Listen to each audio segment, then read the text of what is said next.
afternoon. Good afternoon, everyone. Thank you for coming to our workshop, Improving Your Financial Habits. My name is Betsy Scola, and I'm the Associate Director of Financial Aid at GSAS.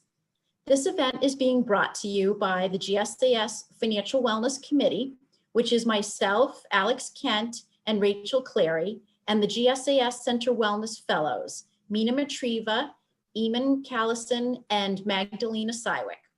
Before we begin, I just wanted to let you know about the GSAS Financial Wellness website, which has a lot of valuable information about budgeting, credit, debt management, how to connect with your financial aid officer, and other helpful resources.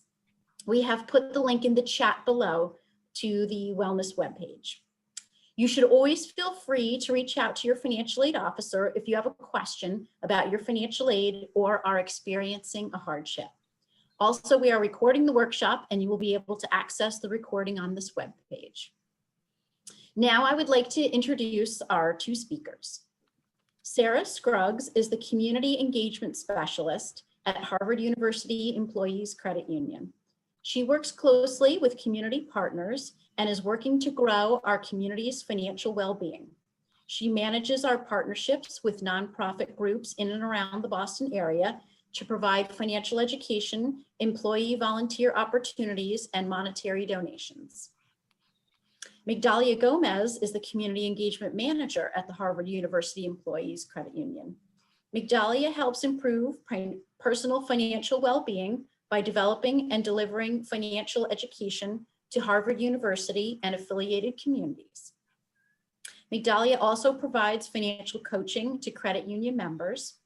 She has served on national and statewide committees on financial education, presented and volunteered at national, state, and regional higher education and financial wellness conferences, and spread personal finance knowledge on television and radio shows.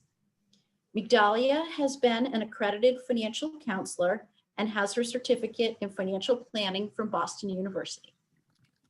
And now I will turn things over to Sarah and Migdalia. Thank you, Betsy, and thank you so much, everyone, for joining us today. Great to see folks from all over Germany, Brookline, Cambridge. Thank you very much. I'm in the Metro Boston area as well as Sarah. We're really close by. So today's presentation, we're going to talk about how do you improve your money habits. At the end of the day, most of us know when it comes to money, you want to spend less than what you make. You want to save money. So we know what we're technically supposed to do, but what happens? Life happens. So what we're going to cover today are some different things that we can do to sort of use our behavior, the behavioral science, to use our money habits in our favor. We are going to have a lot of ways for you to interact. So if you would want to share your screen, you can have your video on. If not, it's completely okay, but please make sure you use the chat because even though it is Zoom, please pretend that it's a one-on-one conversation that we're having with you. So it could be a little bit more engaging. That way you get out of it what you want. And we also know that what we're providing is helpful. The presentation, as Betsy said, is being recorded. If you have any questions at any point, you will have our contact information. Sarah and I will put that in the chat so that if something comes up and you have questions in the future, you're more than welcome to reach out to us. We don't want anyone to ever feel like, okay, I don't know where to turn to. So you know you have us as a resource in addition to all the great resources that Betsy mentioned as well. So I'll get us started as telling you a little bit about who the credit union is. So for some of you, you may know us, maybe you have a loan with us, maybe you have a account with us, but essentially we are a not-for-profit financial institution. And that is the biggest difference between a credit union and a bank. We offer the same products as a bank, meaning that we have credit cards, checking accounts, student loans. But again, the biggest difference between a credit union and a bank is that not-for-profit piece. As a not-for-profit institution, we're able to give back to our community in form of free personal finance education, such as this. We give back to a lot of different organizations throughout the community, especially within our Harvard community. That's all that I will say specifically about HVCU. But again, if you have any questions, we will be here. You can always email us later. So I am going to ask a couple of different things from you today. One is I'm hoping, well, most of you I'm guessing are on your laptops. If not, you are maybe on your phone and a tablet. So if you have a piece of paper nearby, or if you want to pull up a Word doc or something to type in, we are going to have a couple of different activities. The first one that I'm going to have for you, when it comes to improving our financial well-being, we have to think about what is driving us. Why are we doing what we're doing when it comes to money? We'll talk a lot about different other pieces, but ultimately one of the biggest ones is having a financial goal. So I'm going to ask you to take a moment, and I will time us. I'll give you about a minute, starting now, to write down a financial goal that you have. And I'm going to make it easy for you. What is a financial goal that you have that you want to accomplish by the end of 2020? So it's crazy to say, but we have less than 2 months. Thanksgiving is around the corner. So what is a financial goal that you want to accomplish by the end of 2020? For those of you that already know what you want to do by the end of 2020, what's a financial goal that you have for 2021? As you know, when it comes to goals, you want them to be smart, specific, measurable, etc. I won't go through the entire acronym, but try to put as much specifics as possible. Now, as you're writing down these financial goals, which again, we can't see you, but I'm hoping that you're doing it. It's again, for your benefit. The reason that we're asking you to write them, most of the people that are financially successful aren't necessarily the ones that are earning the most money. Yes, that's definitely helpful. But when you earn more money, you can spend more money. So there doesn't necessarily mean that if I earn more, I'm going to be in a better financial state. Really what it comes down to is having financial goals, is having something to work towards. And as Sarah and I walk you through all of the different tips on how to improve your financial behaviors, one of the biggest ones is going to have to go back towards that motivation. What is driving you? What are some things? Why are you going through this process? So for example, if I am saving for a wedding and opportunities come for me to spend money, maybe eating out, I may think twice about it, because I may think, ooh, do I really want to spend $100 tonight? Or would I want to put $100 towards the wedding or the home or paying off my student loans, purchasing a car, whatever it is that my financial goal is? What essentially is motivating? What is driving you? In the chat, we're going to include a link to give you a little bit more information. This is another activity. Because of timing, I'm not going to walk you through it now. So I am mindful that we only have an hour. So this is something that I recommend. You can either download the chat, just click on it now, open it up in a different browser. More than welcome to do it as I speak, do it afterwards. One of the things that we recommend is knowing what is your money personality. What are the different triggers? As we go through a lot of these, some of these different pieces, you might think it might say, that doesn't apply to me. And you might think, oh, well, what's the point? That doesn't apply to me. That's actually a good thing if you recognize that some of the behaviors that we're going to go through do not apply to you, because then that means you know which ones will apply when we get to those points and which ones you want to focus your attention on. There are different types of money personalities. And the reason that we all have our money personalities, it's very similar to the reason we have our basic personalities. A lot of it has to do with our upbringing. It could be that maybe we lived in a household that was very frugal. And maybe when we got older, we decided to not be like our families. We decided, you know what? I don't want a coupon. I don't want to always have to go with the store brand. I want to maybe invest a little bit more, or I want to spend more. That could be one of your money personalities. You might be more towards a money status, or you could be more on the money avoidance. Money avoidance essentially means I don't want to think about it. I don't want to talk about it. The fact that you're here in this presentation, wild guess, most of you probably don't score too high on money avoidance, or maybe you do and you said, you know what?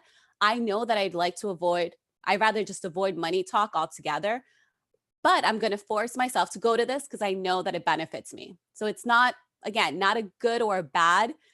Money vigilant may mean that you like to save, and you save so much that you can miss out on experiences.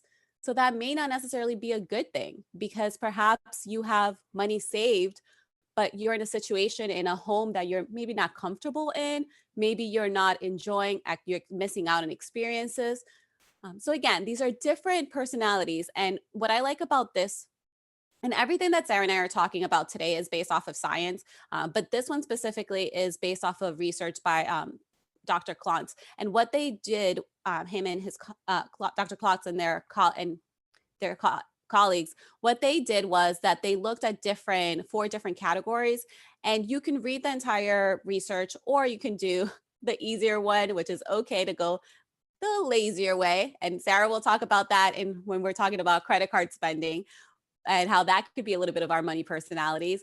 But take this quiz. It's through NerdWallet. You don't have to open an account with NerdWallet. You don't have to purchase anything. It's just a fun quiz that gives you a little bit of insight as to what is your money personality. And again, I don't want anyone to feel like if I scored high on one versus another, it's good or bad. It's all good because it's giving you the tools to identify how do you spend money and also how do you save. So it's not just about spending. These are some general tricks that we're going to give you right off the bat before we go into the more specific different types of money habits. But one of the big ones is visualizing the goal. And that goes hand in hand with why we had you write down your financial goal. Because once you visualize it, once you write it down, it becomes more real. Let's go back to that example. Look at your financial goal. Let's go back to whatever it was that you're trying to accomplish by the end of this year, or maybe in a year or two, whatever it was that you ended up writing down. If your financial goal is, and I'm going to just stick to wedding. I think that was my first example, so I'll stick to that. But if your financial goal is to save for a wedding, and you have money that is for a wedding, that it's for paying off student loans, that is for relocation, all in one account, it's going to be harder to keep track of what money is for what. However, if you have money that is set for your financial goal, again, I'm just going to stick to that wedding example. If I'm saving for a wedding and it's a wedding account, I'm going to be less likely to go into that wedding account and pull money out of that account to spend it on eating out or on a vacation, something that's not related to my goal, because I've now become attached to it. And when it comes to money behavior and trying to improve our behaviors, there's a lot of feeling that goes into it. I like to call it feeling the pain. Sarah's much nicer. She likes to say causing money friction. But I want you to sort of feel the friction or feel the pain of having an account set for one goal and then having to take the money out. All of a sudden, you're feeling like, ooh, that's money that I have had saved for that. I don't really want to spend it on this. And there are many different ways you can do this. You can do this through your financial institution. It's very common that you can use separate accounts. You can also name your accounts. If you haven't looked into it, I highly encourage you. Typically, you may not be able to do it on the app. You may need to log into the desktop feature to rename them the first time. Then you can usually go into the app and it'll be updated. But if you are not sure if your financial institution does this, I recommend that you take a look. It's fairly simple, again, through the desktop. Just the act of naming your account can help you improve your financial behaviors. Another big one, automating your savings, even if it's a small amount. We're not talking about big dollars here. We know that as students, you have limited income. So we understand. And when you are going to be in student loan repayment, we get it. You may not have substantial funds. But even if it's a small amount, automating it, going back to the reality that most of us tend to be a little bit, we like shortcuts. It's not that we're lazy. We just like shortcuts. We don't want to do extra work. We're efficient. So if we're trying to be efficient and we're having income that's coming in, adding another step of having to transfer money from one account to another, that's more work. That's adding friction. And we don't want to add friction when it comes to saving. We want to simplify that process. We want to be efficient, or we want to take the easier way and just automatically put the money into that specific account. Other general tips are using cash, setting up balance alerts and spending alerts. This is going to be really big, setting up alerts, because many times when we are trying to improve our financial behaviors, we say, okay, I want to save X or I want to spend less. But unless we're looking at the account and we're actually tracking it, we're not necessarily going to be able to see the progress in either direction, which then causes us to sometimes not meet our financial goals. Because if I'm trying to save, but I'm not looking, I'm not aware of how much I'm saving, or I'm trying to spend, but I'm not aware of how much I'm spending, I may spend more. Now, setting up alert, again, plays into this, us trying to be efficient, us trying to reduce barriers, so that if I already have the automatic alert, every time I spend, send me a alert. Maybe it's at the end of the week, you request a balance alert on your credit card.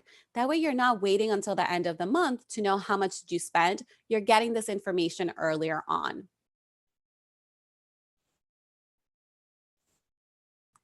And also creating mental shortcuts. So mental shortcuts are, I'm going to give you some examples right now. And this is going to be one of these activities that I hope to see folks use the chat for this one. Now, how much, and I know that things are different right now, but let's assume that you were out grabbing dinner in any part of Boston and you had to get back to Cambridge. How much would be too much for you to pay for a Lyft?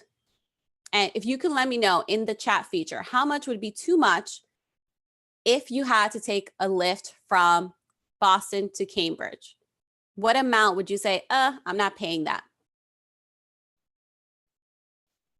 Okay, I see some numbers coming in. So what do we think? 30, 20, 20? Yeah, it's interesting. I also thought 20. I was like, 20 seems like a little bit too much. So this is perfect. See, right now, that's a mental shortcut. A lot of you have in your mind, I don't want to spend more than X on this activity or on this. Again, thinking of prior times when we're able to go to the movies, I know for myself, and not even just the movies, most places, I don't actually want to spend any money on water. I want to bring a water bottle. I want to just be able to get free water. I don't want to pay for a water bottle. That's just one of my mental shortcuts. So I plan ahead for it, and I'm always bringing a water bottle with me. So we already have all of these mental shortcuts. And a lot of times when we're spending money and tend to spend money that we didn't plan for it could sometimes be because we didn't have that mental shortcut in place. So we didn't already have something to essentially make it easier for us so that we're not adding additional thinking points. It's much easier for us sometimes to spend than to think back, you know what, I actually don't want to spend on that.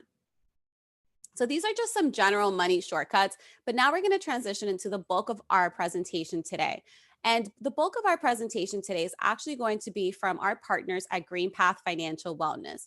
And GreenPath Financial Wellness, they are accredited credit counselors. They provide free personal finance to everyone in our community, regardless of membership. So even though, yes, you're all eligible for membership, and I would love to see you all as members, you don't have to be HVCU members to take advantage of GreenPath resources. And Sarah will provide the link so that you can keep this. It's available for you and anyone in your household. They have behavioral scientists on staff, and they put together this presentation, which we're going to use today.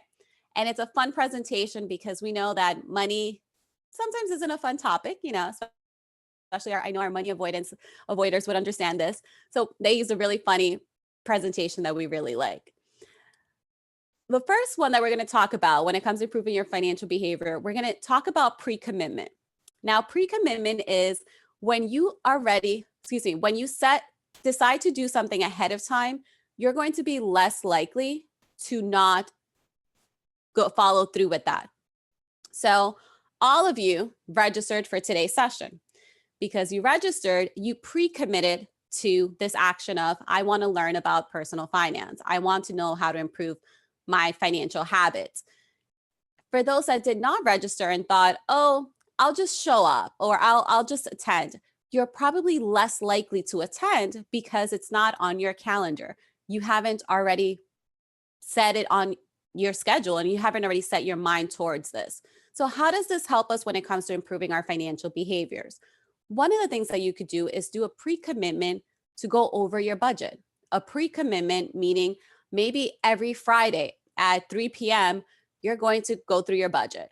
Or maybe for those of you that are in a household that it's not just your budget, but it's yours and your partners or others in your household, maybe you set up a money date in which the 2 or 3 of you or whomever is involved in those conversations will get together and talk about money during set times.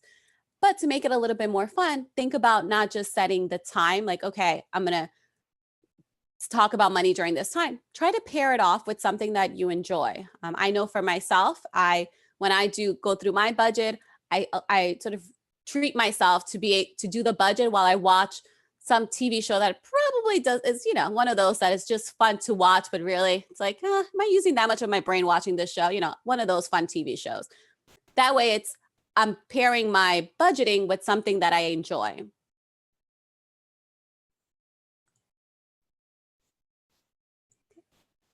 Oops, and there's a little bit of delay here when I click, so apologies for that. The next one, and this one I use this very often. Sarah and I seems like it's an ongoing joke in our department, like goal gradient. We're just going to small and then build our way up.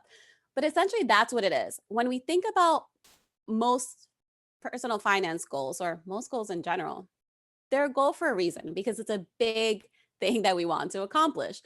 Now, because it's so big, it can be overwhelming. So one of the recommendations is to break it down into smaller goals. This is especially important if you're thinking about building your emergency savings. Now, emergency savings, you ideally want to have 3 to 6 months of expenses saved.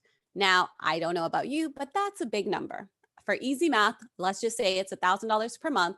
You'd be looking at going from 0 to 6,000. Again, not sure about you, but that's a lot to go from 0 to 6,000 all of a sudden to feel like I'm good, I have an emergency fund. And because that number is overwhelming, I may be less likely to save for it, because I may think, this isn't going to happen. We'll talk about this effect later, but it's called the what the heck. It's like, it's not going to happen, so might as well give up before I start. One of the things that you could do is break it down into smaller goals. So instead of thinking I need to save 6,000 to have my emergency fund, if you have 0, try to get to $250. Once you reach 250, maybe you go to 500, maybe then 750 or 1,000. So little goals that are small enough increments that you can actually succeed. You're setting yourself up for success. And because remember, we're using separate a savings account. So we would have an account that's named, it's called emergency savings account. Because I have it named, I'm going to be able to visualize my goals. I'm going to see my success, and I'm going to be more likely to continue invested in that goal. We talked about savings, but it could be paying off debt. There's so many other different things. If you're paying off debt, one of the things you can do is for goal gradient, if you want to increase your monthly payment, maybe you're paying $200 a month towards a debt, but you want to pay $300. Going from $200 to $300 is a lot. So maybe every 2 to 3 months, you up your debt repayment by $20. Put that on your calendar. Again, pre-commitment, because you put it on your calendar that you're going to up your your debt repayment by $20. You're less likely to miss that versus upping your debt repayment from $200 to $300 right away. That's a big difference. But if you do $20 every couple of months, you may not miss that as often. Another one, and this one, I think most of us are guilty of this one. And actually, this is another one of those examples I want to see on the chat. So I want to see if this applies to you, planning fallacy. How many of you have ever been in a situation where you make a to-do list and you think, oh, I'm going to get so much done? Anyone feel like that? Like, I wake up today, I'm going to get all this stuff done, and then life happens. Yep, weekly. I think 2020 was that for me. Not sure everyone. I was like, oh yeah, during quarantine, I'm going to get all this done. Projects are still there. Yep, every day. I appreciate that. So that's exactly what planning fallacy is. It's great. We're optimistic. We think that we're going to get all this stuff done, but life happens and we don't get it all done. So one of the things that when it comes to especially financial goals, be aware that we may think we're going to pay something off faster. We may think we're going to save faster, and we may not get there. Now, that's not to discourage us. That's just think it's okay. If I think that I'm going to get all this done and I don't, you know what? Okay, so maybe I don't reach my emergency savings by December of this year, but maybe I reach it in January or February. In the grand scheme of things, it's okay. Maybe I'm 2 months delayed, but I'm still working towards that goal. So I think for the planning fallacy, one of the big takeaways is don't be hard on yourself when you miss those. And just when you're making those lists, give yourself more time, give yourself wiggle room, because life happens. Okay. The next one is decision paralysis. How many of you have this? have ever been to a store and they just have too many choices and you just end up buying the same thing you always buy? Or a restaurant, maybe you go to your favorite restaurant or you order from your favorite restaurant, takeout nowadays, and you order more or less the same thing because their menu is so big and there's so many choices. That essentially is decision paralysis. So what that happens when it happens with decision paralysis, you're given way too many options, and then we go with what's easiest, which is what we already have done. And sometimes it's what we haven't done. So one of the things that we could do when it comes to money, and I'll give some examples. So how many of you probably know that, you know what, I should probably look into savings accounts and saving rates, or I should probably check my credit report, or I probably should, maybe apply for a different card. Like there are all these different things. Maybe I should refinance, but it's so overwhelming. When you go into Google, you're like, who do I talk to? Where do I start? And then you don't do anything. So one of the things that we're going to talk about, and Sarah will give some examples with credit, are ways that when we're going through decision paralysis, ways that you can identify that you're choosing not to do something, and how do you utilize the other forms. So maybe you do a pre-commitment. Maybe you decide, okay, what I'm going to do is on Saturday at 2 p.m., I'm going to dedicate 30 minutes on XYZ topic. So you put it on your calendar. Then the next step is maybe the next week you do something else. So again, you're combining pre-commitment, the goal gradient, and now just to avoid decision paralysis. So there are all these different options, and we're just trying to give you some of how you can combine all of them. The other one that I'm going to talk about very briefly is tunneling. And what this means is when we are trying to improve our financial behaviors, when you are in an emergency, the biggest thing that you're thinking about at that moment, which is understandable, is solving that emergency. So that if something breaks and you need access to cash, maybe right at that moment, let's say your laptop dies and you need a new laptop, most of us are going to just, okay, how do I get the new laptop? If you don't have the emergency fund, you may go to just apply for a credit card, may not look at what the credit card interest rate is. So one of the things for tunneling is when you are in a situation that you're not aware of when you're in a situation and there's so many different options, so you have a little bit of decision paralysis, but you you have to act soon. One of the things that you can do is reach out to someone and talk to them. GreenPath is great for this. As I mentioned, they're accredited credit counselors. They also provide free personal counseling on other topics as well, such as budgeting. So if you're in a situation you're not quite sure which avenue may be the best, we always say, take a step, take a breath, take a couple of breaths, and talk to someone else. Because sometimes in speaking with someone else, it may help you process your options a lot better so that you're not rushing into an option that may not be the best for your situation. Some examples of how I've seen this, as Betsy mentioned, I've worked with a good amount of our members. I've used to work in higher ed financial aid offices. I would see sometimes families and students that would put tuition bill on a credit card when a student loan may have been a better option, but because they wanted to pay right now, that was tunneling. So because they had conversations with me, I'd say, okay, there are options. We can give you an extension. Why don't you go through this route? It's going to be a better interest rate. And that's what I'm talking about when I talk about tunneling. It's being aware of what we know and also what we don't know. And it's okay especially when it comes to money, there's a lot that we may not know. So reaching out to those that are within your network that you trust, that can provide you a sounding board, someone that you can talk to and give you more information. And especially if you're in a situation when it comes to someone asking you for money, maybe you have a bill that's due, whatever the situation may be, always call and see if you can get more time if you're not able to pay that at that moment. Most lenders, especially during COVID times, have been extra accommodating because they know that we are all living in a very different situation than in prior years at this point. So before I go on to the next one and turn it over to Sarah, I'm going to do one quick poll. So I did say that we are going to try to keep this as interactive as possible. So I want to know, I just went through a lot of these different behaviors, and I want to know which of these, and you can check, it's multiple, so you can choose multiple ones, but which of these have you ever experienced in your life? Remember, planning fallacy, that's having that, oh, I can get all of this done today. but then you don't get to most of it. Decision paralysis. There's so many options that you choose what you already know, or maybe you don't choose anything. Maybe you just decide not to do anything.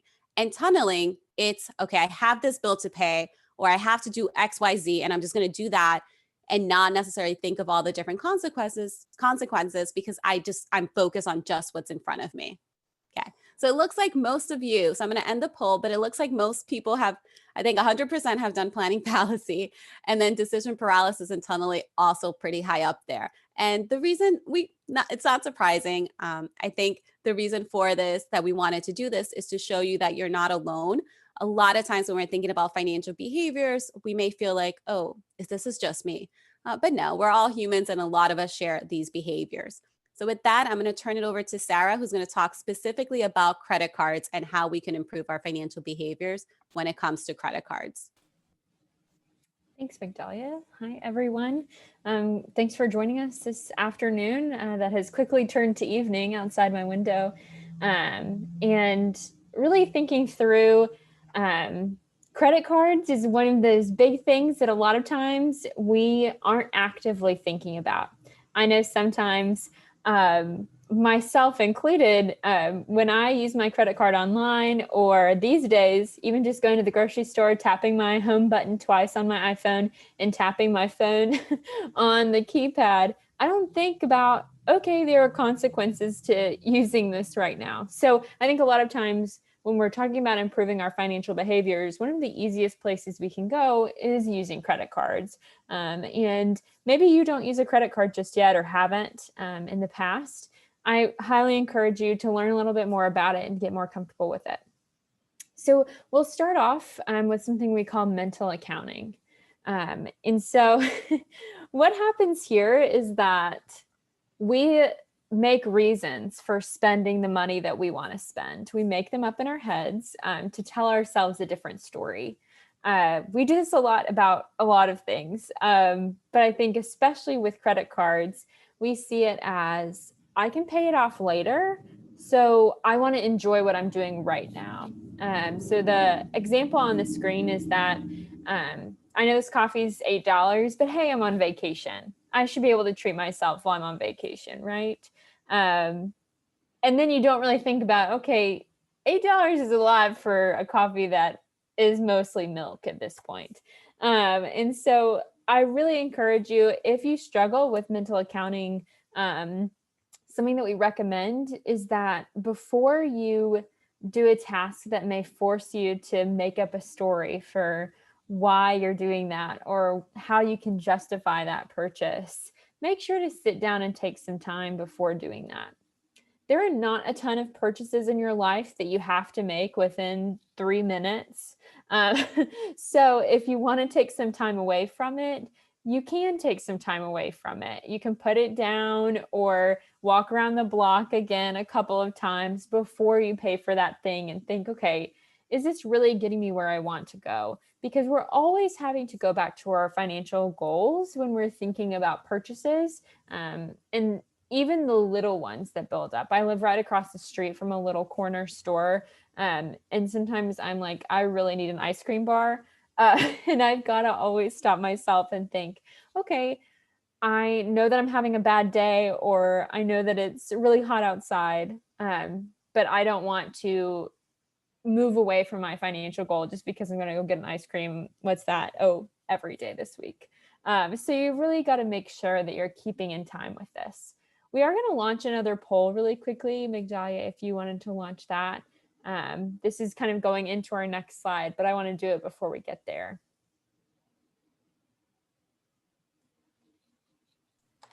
Thanks, Sarah. So I'm just going to launch the second one and folks should see it now.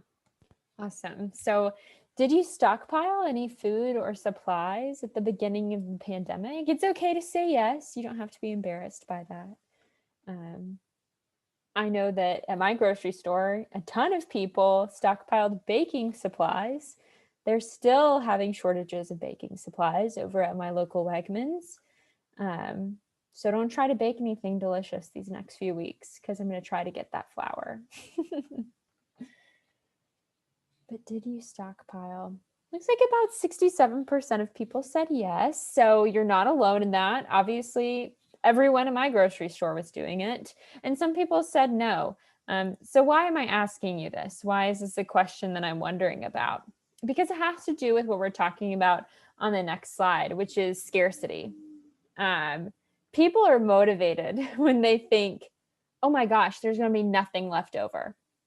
This is especially true when we're in times of emergency, of course. So there was that feeling of scarcity at the beginning of the pandemic. A lot of us said, I know I have, like 7 rolls of toilet paper, but what happens if there isn't any more? Why we thought that, I don't really know, but we thought it. And so people ran out and got as much as they could. And this happens a lot when we're thinking about purchasing things that are on sale. Coming up, we have the big sale in the United States is always going to be Black Friday, of course. And so a ton of people will go out on Black Friday. You see the lines, you see people fighting in the stores over children's toys, which is pretty insane. But this is all motivated from a sense of there won't be enough, or this will be over soon, so I need to do it now. And I get probably upwards of 30 emails a day from companies telling me, this is the last sale. I think the biggest one, I don't know if anybody else has signed up for Bed Bath & Beyond coupons that get texted to them, but every week is my last week to use the 20% off coupon. I've never not seen the 20% off coupon. And so more than likely, things will go on sale again. You don't have to buy it right now. There's a lot of this sense of, oh my gosh, it's never going to go on sale again, or this is the best price I can absolutely get it for, so I have to get it now, without maybe thinking through it first. And something that I really encourage people to do is make a list of things that you do want, maybe that you don't need at this very moment, but make a list of those things that you do want, and you're able to look for those sales, yes, but you don't have to you don't have to buy it right then when it says like 30 minutes left in the sale. I get those a lot from Old Navy and Gap. So out of scarcity, we sometimes say, okay, I'm just going to buy it now. I have to while it's on sale. It's never going to be this low again. And so we recommend just waiting, giving it a couple moments to think through that purchase. And like Migdalia says in the chat, I'm sure there are tons of companies that you get constant, like, you need to buy this now. It's never going to be this low again. So it's something to think through, that maybe things aren't as scarce as they seem. A lack of self-control. No, you're not in the 3rd grade in the timeout chair, but a lot of our lives happen where we just have a lack of self-control around something. Money is one of those things that a lot of people have a lack of self-control about, whether that be because of their money personality, or because of the way that they were raised, or because they want something so bad that we sometimes lack self-control in general. And so this lack of self-control really shows us that we're thinking about present us rather than future us, which is why we always bring it back to our goals. Because when you're thinking about future you can probably have a lot more self-control. Like Migdalia said, once we've named that savings account wedding, we have a lot more self-control to not go and spend $30 getting one meal from DoorDash on a Thursday just because we didn't want to leave our house. And so when we think about how we're using this throughout our time with money, one of the things that people really get caught up in is thinking, this would really help for future me, but at the end of the day, I want to treat myself. I really want to do this for me right now. And that's not to say that you can't do that sometimes. That's not to say that it's not okay to do that sometimes, but it is to say that you want to think back to, okay, why do I save for my retirement? You know, why do I save for something that's 40 years down the road? Well, that's because in that time, I want to do these things and accomplish these things. And that will help bring you back into an awareness of, these are the things that I want to spend money on now, and these are things that I can wait. I can wait to spend money on that, maybe when there's more. But you just have to take yourself out of thinking now, and only now, and start thinking now and later. Not just now, but now and later, because that's how we have to think about our money. And credit card bills don't come until later. If you wanted to know, they come at the end of the month after you've spent your money. And so that's something to think through as well, is that when you get your credit card bill, will you be disappointed with what you've spent that month because of a lack of self-control? Or will you be okay with it because you've done something now, but you've also done something for later? So I think you've got to think both and when you're thinking about now, but also later. There is a nice balance in between. We have hyperbolic discounting. So just like I was talking about in lack of self-control, I think especially with being, I think this comes at any age, but it does happen often when you're young. We do this when we're young quite a bit. It's placing a lot of value on what we're doing right now and not at all thinking about what's later. And so I know when I started my first job at 22 years old, where they don't explain anything to you about saving for the future, they say, do you want to sign up for this 401k? You don't have to. I mean, you can do it if you want to. And that's kind of what you get. I thought, why would I take more money out of my paycheck than is already coming out of it? Because I want to eat fast food right now. For my person from Atlanta, I want to eat Zaxby's specifically. And so we put value on what we're doing now because we can feel it now. We can see it now. But when we're putting those goals into place, those goals are helping future us and putting us in the best position possible for being successful and happy and comfortable in the future. And so this happens quite a bit with young people in retirement, go figure, because something 45 years down the road doesn't sound as fun as doing something right now. So one of the ways to combat this is to go back to our goals and to say, yes, but if I save this money now, what can I accomplish in the future? And like I said, it's always going to be a balance. It's never going to be, okay, I have to save everything. We don't ask people to do that. We don't believe that that's sustainable in any way. But what you want to do is say, what do I want to give myself right now? But what's going to help me also reach my goals in the future? Because we have time between now and when we retire.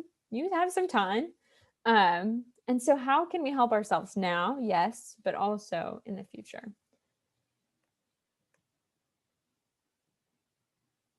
And then, like Magdalia said, I'll say it a little colder, the what the hell effect. Because at the end of the day, you've already spent all that money. You know, when you get to your credit card bill at the end of the month, you're like, well, doesn't matter what I spend now because I've already spent all this money on it.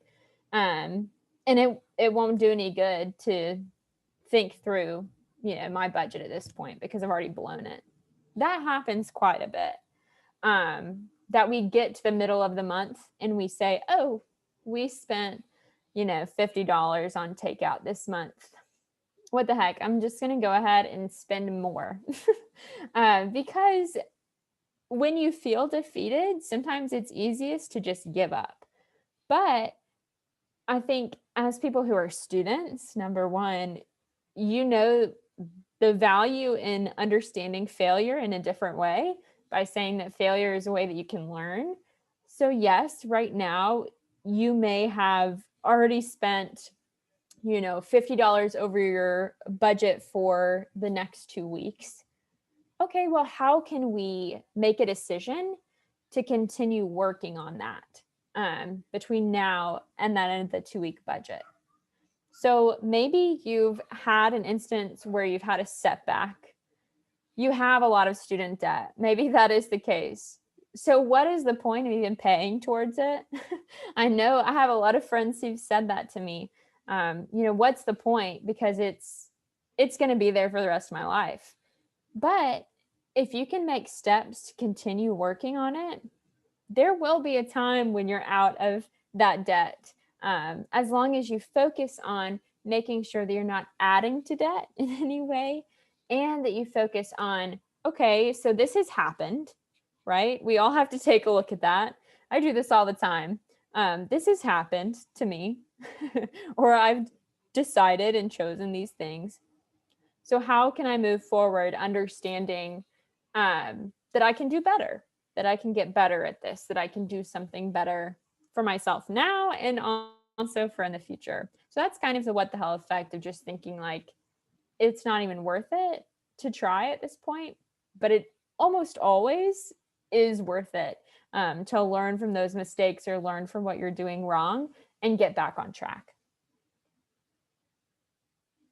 And like we said, Green Path Financial Wellness is an opportunity for all in our community, including all of you who are on this, as well as anyone in your household, to be able to get one-on-one budget credit in COVID-19 counseling during this time. And you can find more information on the link that I shared in the chat a little bit earlier. And we really do recommend reaching out if you have questions. Like the doctor, hopefully you're not only going there when you're sick, but you're going there when you're well to just check in and see how things are going and see if there is anything you can improve. Maybe your credit is really great, but maybe there are ways that you can even improve that if you're looking to maybe buy a home in the future or buy a car, and you know that your credit report will be looked at. So we definitely recommend going and using their services. They also have a great website with recorded webinars on them about specific topics like budgeting and credit and those things.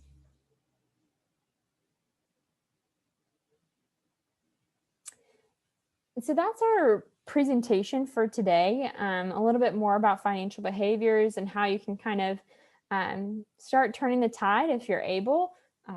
We do have some time for questions or items we could clarify. Magdalia just put in the chat, you're more than welcome to private message one of us if you'd rather it be anonymous. We do think that sharing information is the best way for us all to learn. But we'll keep it anonymous. So if there are any questions that you have, please feel free to put them in the chat or private message one of us, and we'll be happy to help. In the meantime, we do have social media pretty much on everything these days. We have our YouTube channel that does have webinars that we've previously recorded with some more specific information on COVID-19 times. And every Friday, well, Friday-ish, Friday-ish, we do Guess the Yards for the Patriots, where you can win a gift card if you're a member. So if you're a member, definitely check out our Facebook page on Fridays for Guess the Yards. And I did see a question come in. How do you get the whole family on board for financial wellness, since other family members may not share the same goals? It's a really great question. Magdalia, would you like to answer, or would you like me to take this one? I think if you want to start, Sarah, and then I can jump in. And then there was, as you answer that question, there was a question that came in for either Betsy or Alex regarding student loans. So I'll ask that one shortly. Perfect. So when we're thinking about getting the whole family on board, I think it's important that we identify some goals that are common between us, even if they're extremely vague, because if you can identify at least one or two goals that are common between each of you, like saving additional money, and maybe you have different amounts that you'd each like to save, but you're able to at least get on the same page with a couple of those goals. That's extremely important. And And I think it's also important to be honest with people, especially people in your family. Talking about money previously has been extremely taboo for our culture.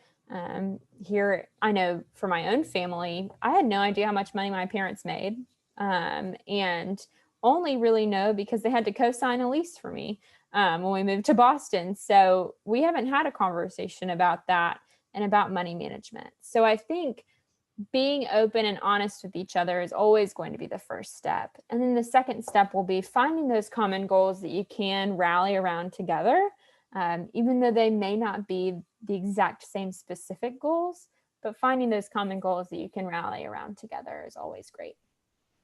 Thanks. And I'll just sort of add to what Sarah said. I think sometimes what can help is to find a fun goal to be on the same page about. I know for my household, we last year were able to celebrate. One of my family members did a family vacation, which we had never done, to a different country. And because it was such a fun, exciting, we went to Cuba, something that everyone kind of heard about, more people got on board, and it was something that people saved for. I was very much like, if folks want to send me the money, I'll put it in the account for you. Like, we can budget. Like, I was able to get people, and I know that is a very, this is a once in a lifetime thing that I've done. So I know that's very, a huge goal. So maybe it's not Cuba, maybe it's going to, some another part of the state, or depending on what country you are or where you are, maybe it's something, a fun vacation that you're like, what's a place you've ever wanted to be gone to? Maybe it's something that you can work on together.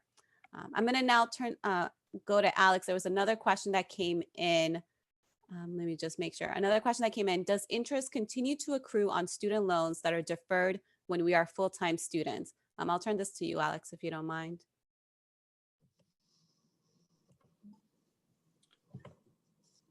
Actually, I can take that one, Migdalia. So perfect. Interest does accrue on loans when you're in graduate school because they are unsubsidized. There are two different types of federal loans that you can get when you are in graduate school. One's the unsubsidized loan and one's the Graduate Plus. And both of those do accrue interest. You may be thinking of the subsidized loans, which don't accrue interest, but those are only for undergraduate students. And if you would like to email me with any more specific questions about your loans, I am putting my email address, I'm sending it right now in the chat.